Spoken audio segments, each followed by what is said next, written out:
Ng kalabasa, mga langga. Ayan. Susunod na natin ang sunod na sangkap.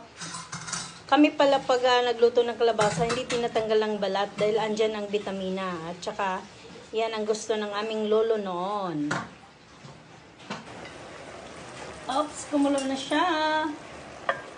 Ubo kalabasa. Yan ang kamunggay. Matching sangig. And sibuyas. Ayan na ang gata.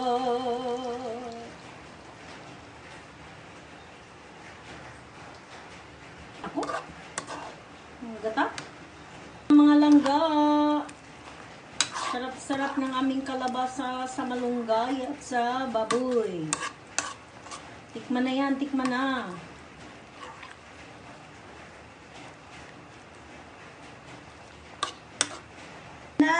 Ang sigmod.